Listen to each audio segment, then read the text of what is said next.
What's up, everybody? My name is Erin, and welcome to the Mad Maker Studio, and welcome back for more of Where the Water Tastes Like Wine. There's not much I can really recap from last time. It has been a couple of days since I recorded, but I do remember that Dupree is a fox, or more specifically, she is the QB. That is canon now. And Jimmy, surprisingly, has more than 3 chapters. So I am very intrigued about where his line of dialogue is going down. So let's take a quick look at our map, see who's in front of us. That's Jimmy again, and Dupree is also up there.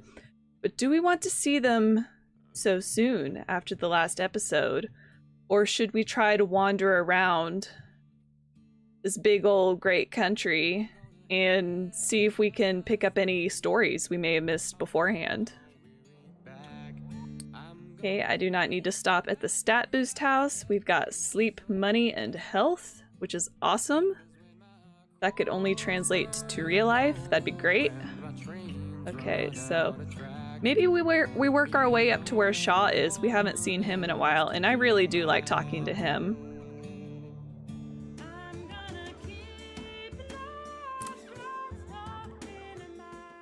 This man reads the newspaper with barely contained horror, his grimace spreading wider and wider as he makes his way down the page.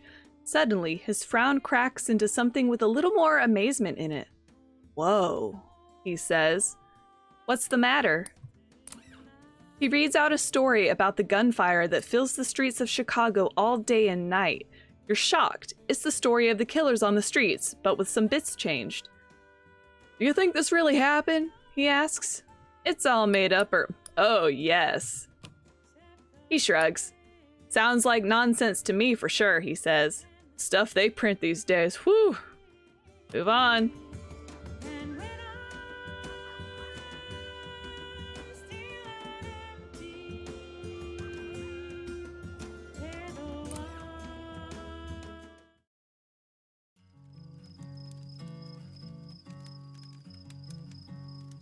Oh, here we go. When they let me out, I needed work. Weren't too particular to staying in Alabama after I seen the way those men's eyes went looking at me. My son was headed up to Chicago, and I wrote him a letter. Whoa, I did not expect this. And he's got all the tarot cards out. Oh, what does this mean? He made it sound like a paradise. Money falling out of your ears up north. Money spilling out of your pockets. White men who actually met your gaze and said hello, he told me.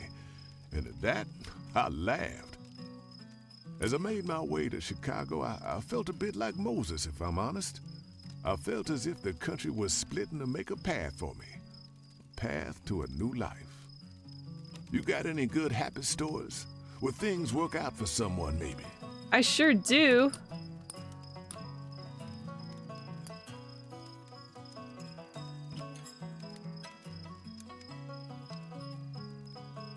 That was a good one. Wish I could have your stories around when I'm in a dark place, you know? My family, well, I'm worried about my boy. My son, he's content to be a janitor, but he don't get it. If he's a janitor, then his son will be too, and his grandson next. A generation of janitors until kingdom come. You got any exciting stories? Anything that'll get my heart going? Shaw, you're so mysterious, and you're a crane or a heron? I don't know my birds very well. Oh, this is so interesting.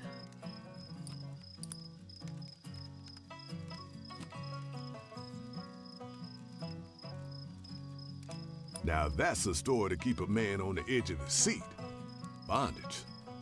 We still living in it. They ain't never gonna let you have nothing, not really have anything at all. We don't get to whip anymore, no. But a boot on our backs as they climb all over us, as they've always done. But tell me, what's the wildest thing you've seen out there so far? This, I'm looking right at it.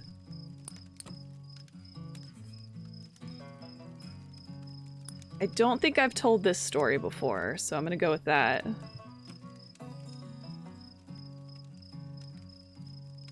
Damn, there's one surprising tale. Authority. Yeah, the whites up north would greet you by name. Until they thought you were getting too familiar. Then they let you know just where you belong. So, tell me a sad story. Sad and true, okay? Okay.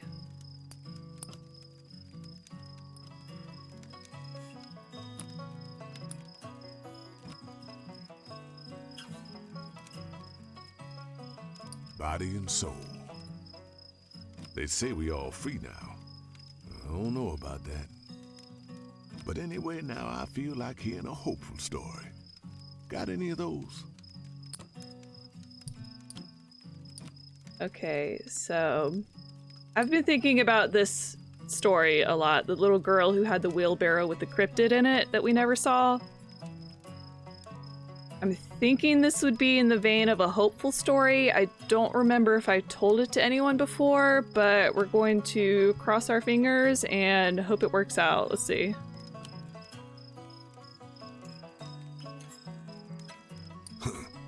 Well, if you say so, but I don't get it. Oh, that's even worse. It doesn't tell me what kind of story it is. My place? My father was born here, and I was born here. But everywhere I go, I hear the same thing. Move along. The Negro is a human animal denied a country, a home. We have to make it for ourselves. Or maybe just stand up and take what we've been owed. Sun's almost here, so I gotta get going soon. You do too, right? I hope we get a chance to meet again. If you head up the road this way, well, I won't be settling down anywhere. If you're watching the road, you'll find me eventually. I can't stop now. Don't have anything left to stop for.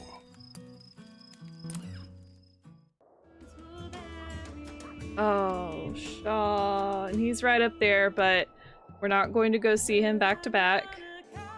Trying to keep that somewhat consistent. In the morning, migrants line the street in an obedient queue. Heads down, stomachs grumbling. Every couple minutes, the line lurches forward like the yank of a chain. They're waiting to get into a warehouse. You can't tell why or what's inside. So I can either move on or get in line. Now, if I move on, I'm afraid that I'm going to leave the story and it's just going to be this vague, oh, I just saw people waiting in line at a warehouse. But getting in line appears to be the more interesting option. So that is what we are going to do. Time passes. I'm gonna stay in line. Time passes. Time passes. Oh no, I lost health. Time passes. It's okay, I'm near a city. Finally, you're ushered inside. A calf's been dumped on the dirt floor, its exposed flank picked apart to the bone. There's a slit running down its stomach, spilling sand instead of blood. A butcher in a muddy smock stands over the cow with a knife, gesturing at you to choose a cut. I'm good. I already lost half of my health. I'm going to just leave it because I don't need it as badly as someone else behind me in line might. I'll go with that. The butcher mutters something you presume is unflattering. The sun is setting outside, and you still haven't eaten. Move on. So the dust killed cow. So this is not the first time that we've talked to someone or had an encounter with an animal in a story per se, where I believe it was one of the guy with the newspaper. I don't remember, but he was talking about how they tried to save the meat from the calves because of the dust, but when they tried to salvage the meat, it was nothing but dust inside. This abandoned rail yard is full of broken old boxcars. So of course, people are taking shelter here. The looks they're giving you are a little less than friendly. You search around for an empty space to rest. I know the caption says a vacant boxcar, but just looking at this graphic, that is most certainly an occupied boxcar. There's a heap of rags and sticks in the back of this boxcar. You start digging around, looking for tinder, and the heap starts moving. Hands off, a voice yelps. A long, knotty arm with nails like rusty screws darts out and shoves you away. What the heck? You see big yellow eyes and a flash of snaggle teeth. "This is my home," the creature informs you. "Are you moving in?" "Well, you can't. I have the deed for the car. I do the chores around here. I have a lawyer. I'm respected in the community." I believe it. Now, okay, I'm getting out, or the deed. I want to keep talking to him. The creature's muddy fist emerges with an official document.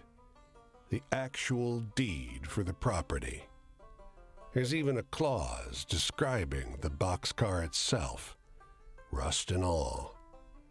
The creature's signature is a bloody smear. Wow, impressive. The creature's arm is long enough to shove you all the way out of the door and deposit you outside. "You don't come into a man's home and set his bed on fire," he shouts, and slams the door shut. I mean, fair enough. Move on. That was interesting. I'm not familiar with any tree wooden-like cryptids. Not that I'm familiar with most of them, if I'm being honest. Okay, so we do not need money, but we will after we replenish our health. So let's go ahead and do that. So we can either get a Coney dog or a PB&J. Let's get a Coney dog. Why not? And let's go back and try to earn some money. You wander the streets of the city looking for a way to make some cash. Let's look for work. Miraculously, you're one of the first people in line when this factory's doors open. You join a crowd of people streaming through the machine room toward the back. When the doors to the furthest storage room open, though, the folks in the front ranks recoil. A few even scream. Wow, that was way harder to read than it needed to be. What the heck? "You wanna get paid, don't ya?" shouts the foreman. "Get in there, get in!" The folks behind you shove forward and soon you're pushed inside. "This room is full of effing snakes!" "Nope, stay and work." Well, staying and working is the more interesting option. Let's risk it. "Grab 'em!" shouts the foreman, passing out nets. "They're harmless." The remaining workers get over their fear and start scooping up snakes by the netful. The beasts hiss pathetically. You dump them into a chute in the far wall. This better pay well. It does pay pretty well. During lunch, you rest on the warehouse floor. The snakes pile up in a corner and watch you all with enormous suspicion. It's then that you glance out a window and notice a fading logo on a sign outside. Sylvester Bros Fine Boots. Poor snakes. Oh, that's sad. Oh, I hate that. Well, I'm full up on all my stuff. I'm out of here.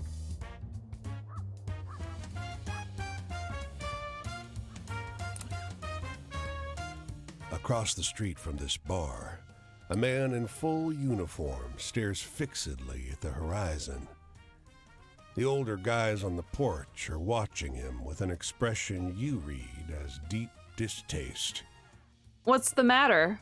That boy wasn't in the war, one tells you. His older brother died in France. But Junior here tells people he fought, and he stands there in the middle of town once or twice a week in his brother's uniform, so we gotta see it. He spits in the dirt. Poor guy, or that's disgusting. I'm not sure.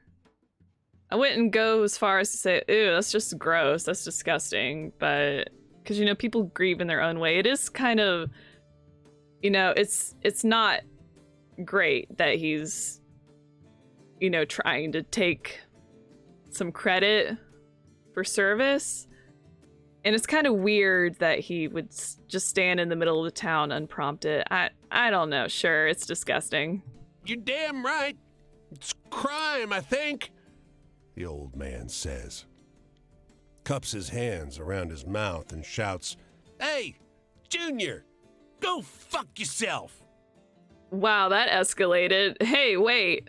Junior gives you the exact kind of matte finish stare you always see on men who left themselves behind in the war. "I don't expect you to understand me," he drawls, "but this is the way it's gotta be." He marches into the dark, an uncanny shadow of his dead brother's parade ground perfection. That's strange. Move on. I'm not quite sure what to make of that, other than people grieve in their own way. And maybe he's wearing it so people don't forget. Or maybe that he doesn't forget. Oh no, I'm low on sleep. Let me, while I'm by Chicago, let me get something at the store.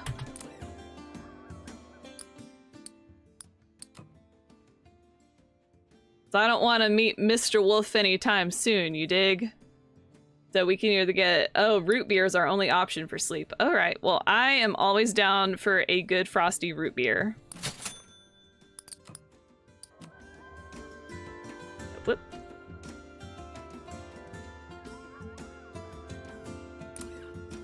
Looks like the cat staked its claim. "Share a meal with me?"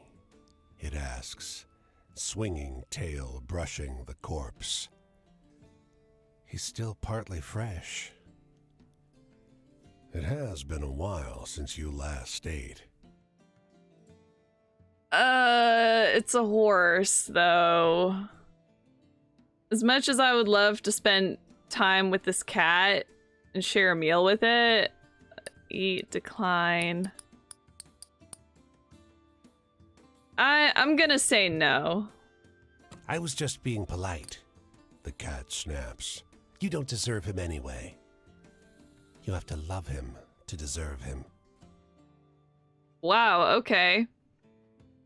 Well, I'm definitely going to apologize, but real quick, I just had a thought of, again, this is another instance where we're talking to an animal, and now that I've seen Dupree and Shaw's transformations, there's probably no connection. I was going to say something along the lines of, like, are the animals actually people? I don't know. I'm trying to make a connection, and I do not have enough in my brain right now to formulate that. So I'm going to apologize to the little kitty cat. I'm sorry. It stands and hisses. "Enough!" It spits. "Go eat your mother." Ah! Now why would you say such a thing to me? Why would you... What?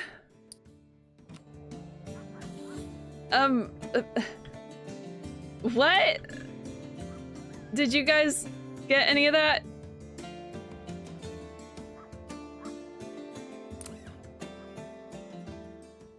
The policeman in the truck on this corner is having a pretty wild argument with someone on the other end of the radio. "No," he keeps saying. "No way. You listen in as the man on the radio finishes a wild story about the tent city filled with members of a strange cult. Wait a second. I swear this is what happened, the cop over the radio insists. That's when it clicks. You know this story. It's a stranger version of the story of the strangely clean tent city that you found, but with some bits left out or replaced. Ain't true, the cop in the truck sighs. If only he knew. Move on.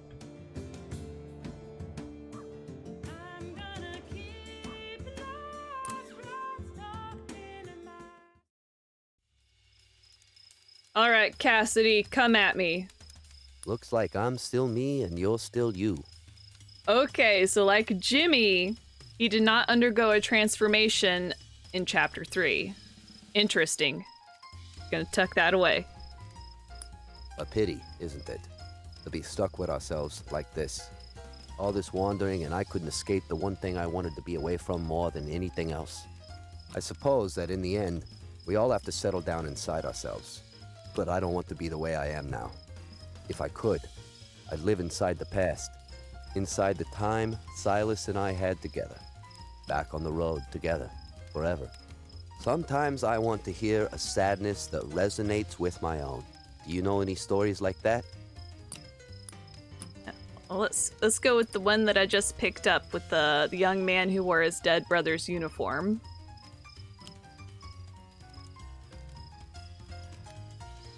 The tragedy in that story, it's real. Have you ever tried writing poetry? That was some trip. I was certainly sad when it was over. It's an odd thing to have such a memorable and storied time, and then, in retrospect, you wonder if it really happened. All of that, just gone. You could have dreamt it all. You don't have to let that bring you down, though. It's enough for something to exist in the past, and for that to have been good. It's melancholy as hell, sure, but what isn't in this life? Sometimes I want to hear a sadness that resonates with my own. Do you know any stories like that?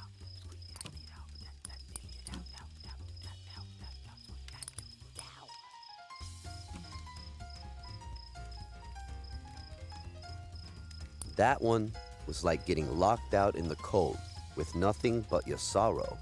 I liked it. Travel? Well, that journey was incredible.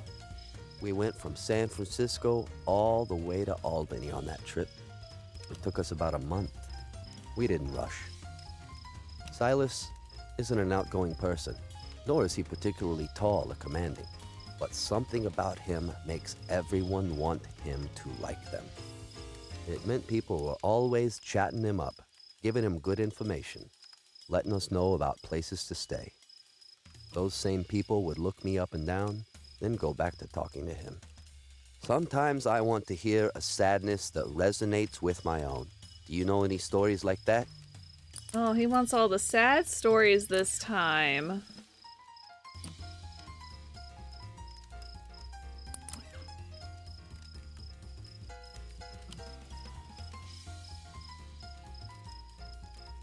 The tragedy in that story, it's real. Have you ever tried writing poetry? Silas could see I was trapped. I was a shy kid. Silas helped me realize there was something more than just being frightened of things, of people. Traveling with him unlocked a new world. I'd never felt so free before, the way I was slipping in and out of different situations, others' lives. In the normal, day-to-day, you think you're doing fine, but you're really imprisoned. To break free from that is a holy thing, a beatific thing. Sometimes I want to hear a sadness that resonates with my own. Do you know any stories like that?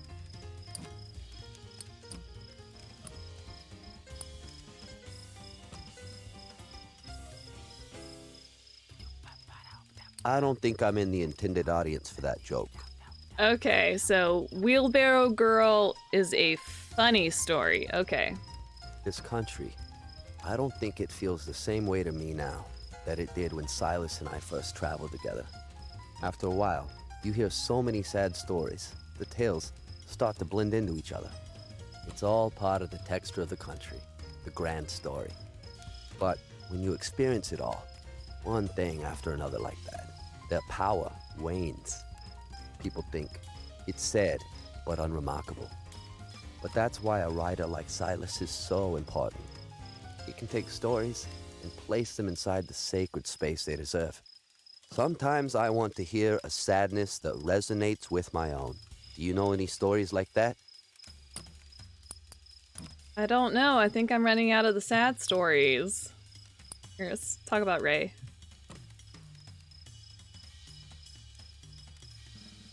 That one was like getting locked out in the cold with nothing but your sorrow. Freedom. Am I really free now? I don't know what I'll do next, but I'm starting to understand that it has to be something different. I've been on the road for a while now, but this whole time, I've been as trapped as I've always been. My mind, just going in circles, repeating the same old conversations, revisiting the same old places. I catch a glimpse of real freedom now and then. Just need to find the best way to pursue it. The sun will be rising soon. I've got to pack my camp and get ready to go.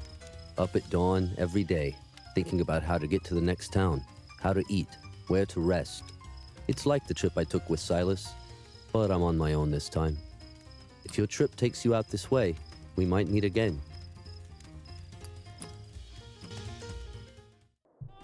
Sure thing, Cassidy. Okay, do I need any stats? Yeah, let's see if I can grab a little cash, and I think I see a story bobbling on the other side of that river. A horse auction. A well-dressed man waves you over. Making some big deals today, he brags, fingering a bill where you can see. Get me when number 60 goes up, okay? You stand in the crowd and wait, then run back to fetch him. He pays you absurdly well for doing almost nothing at all. Move on. Why, thank you. Now, the big obstacle, because I see two stories right at the river mouth there on the other side. There's 3 stories. Wow, okay, we got to get over there. But there's no river crossing here, so we need to travel down a little bit.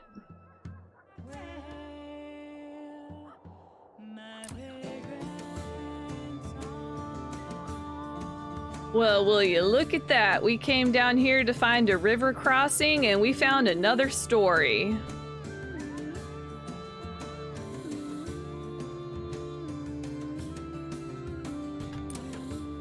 The child murmurs softly. The woman blurts out a reply. Don't call me that. Just don't. When she realizes the impact of her words, her face crumples with regret. And she notices you. Please, could you help? What do you need? Have you heard about a missing child? Any reports of a girl like this? She nods to the girl tucked under her arm. The girl gasps as if slapped and pleads with the woman. I'm not lost.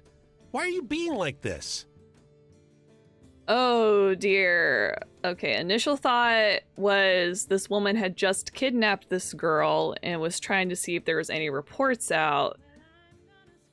But now I'm thinking that's the mom, the real mom and the real daughter. And she's trying to get rid of her daughter? Oh my gosh. Question the child. Mother's playing this game. She says she doesn't know me. Of course she knows me, but she won't stop. Compare the woman and child. There's no particular resemblance between them, but they could still be related. The woman blurts, I've been ill, feverish, but I wouldn't forget my own child. She can't be mine. But what can I do with her? Keep her or leave her with the sheriff. Now, leaving her with the sheriff would most definitely impart a lot of trauma on this child, being abandoned by her own mother and then being old enough to remember it. But keeping her, I feel like the girl is more at risk. Staying with this woman clearly does not want her. And that can be a lot more damaging. And if it's something where she's had this fever and she's had her memory impacted, to keep her would be, I feel, more damaging for the child in the long run. Whereas leaving her with the sheriff, there's at least a chance for recovery, and also putting the girl, excuse me, giving the girl, perhaps a better home life. So I'm going to say leave her with the sheriff. Thank God. I just wanted someone else to suggest it. They'd consider me a monster just for thinking it, but she's not my daughter. I can't raise her. Life's hard enough as it is. The child stares at the woman in abject horror, but says nothing. Oh, sweetie. I'm sorry. I felt that was, the woman who had forgotten her family. I just feel like if she's forgotten her family, she's probably forgotten a lot of other important things. And for that child's safety, we needed to separate them. And maybe when the girl is old enough, she can go seeking out her lost mother again. But I just feel like this is the safer option for that little girl. But what do I know? Look at all of these stories that we probably just glossed over or passed by in a previous episode.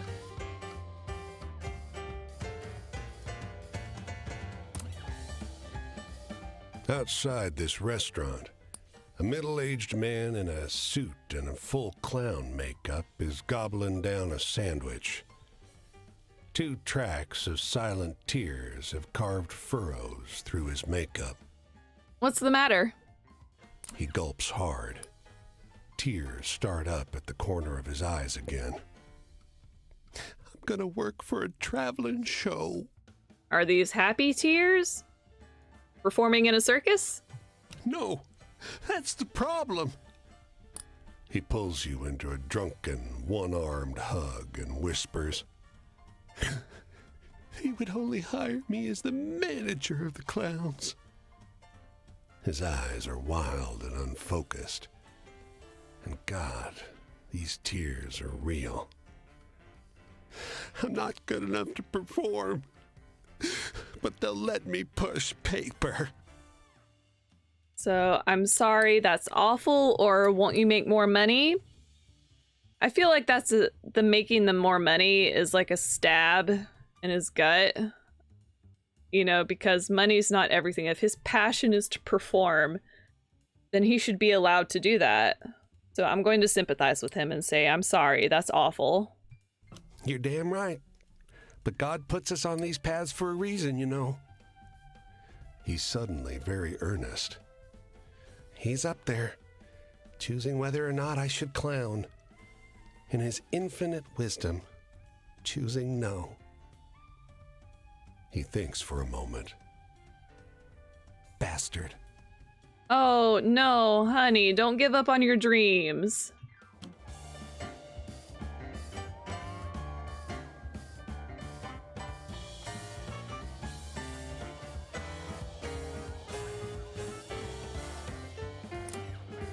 The cookhouse is in disarray. Dirty plates and scorched pots scattered outside the tent. A young woman frantically scrubs, muttering. She blanches in panic as you approach, but forces a smile. Greet the woman. She shakes off the suds. Her hands and arms are marked with knife nicks and narrow burns. Don't mind the mess. You look hungry. Take a seat. I'll work you up a little something. Well, I don't want to impose, but I'll take a seat.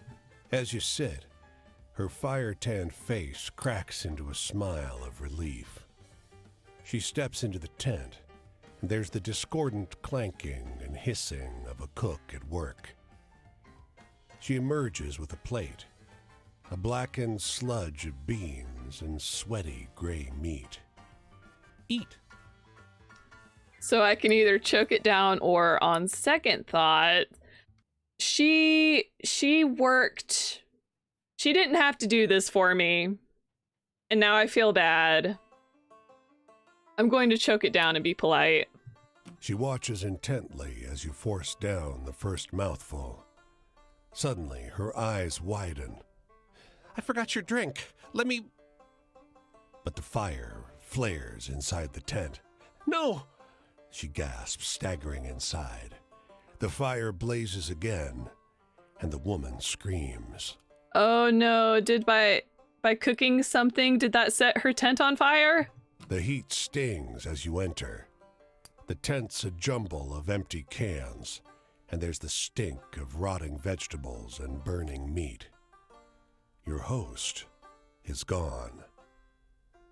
A dark shape squats at the heart of the cook fire. It's time to leave. What?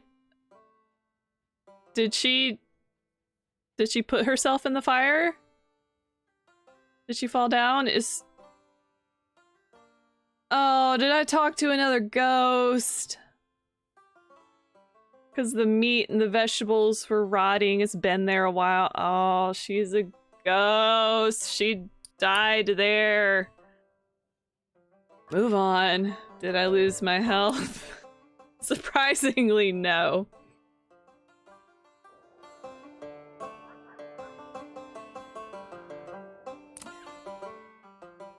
These fellows are lounging in the front of the half-finished office building, taking their lunch break.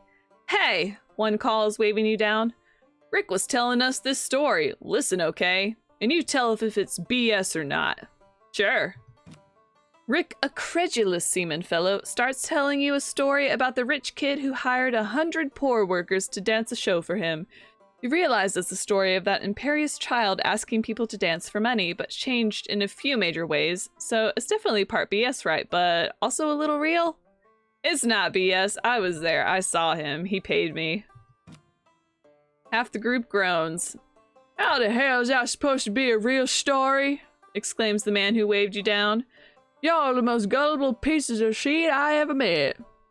The other half of the group, vindicated, shares a bottle of pop with you. Move on.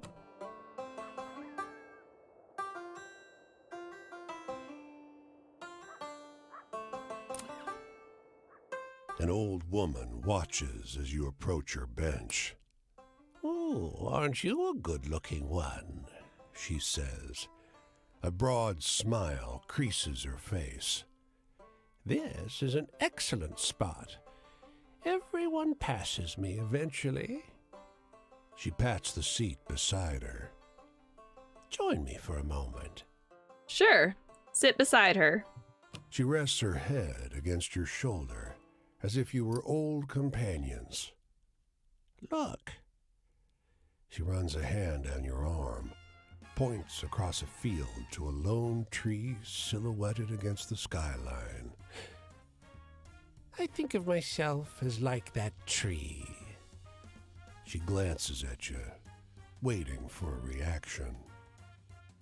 So I can either stay silent or ask what she means. I'm going to ask. Strong, healthy, alone. I've seen that field filled with plants and ravaged by fire. The trees outlasted everything. She giggles, strangely childlike. I've had 3 lovers. 2 men, 1 woman. Outlived them all. Okay, I just had a thought that the next thing she's gonna say, and I'm gonna outlive you too. And then she'll try to kill me. I don't know. I'll listen. I don't grieve. Each one brought me joy. And each death brought someone else to comfort me. She sits up straight, shifts to face you. The tilt of her head is coquettish. Would you let me kiss you? So kiss the ancient woman or refuse her request. Now, real life, absolutely refuse that request and get out of there. And especially so because, 2020 and 2021, absolutely refuse that request. But we're in a game, and I'm a big giant skeleton boy who may or may not be dead, wandering limbo. So we're gonna go for it. The kiss she plants on you is soft and brief. It would have seemed chaste were it not for the grin of mischief that crosses her face. Yeah, that'll bring you good luck. And me, sweet dreams. She bursts into laughter at your expression and shoos you on your way. Okay, move on. All right, wow, we got a lot done today, I feel like. Let's, how many stories do we have now? We have 160 stories. Still a long way off from that 237, but we will try to get as close to that as we can. No promises. But with that said, I'm going to go ahead and leave this episode of Where the Water Tastes Like Wine here. Thank you so much for joining me. Please leave a like, comment, and subscribe if you haven't already. And I hope to see you next time. Bye!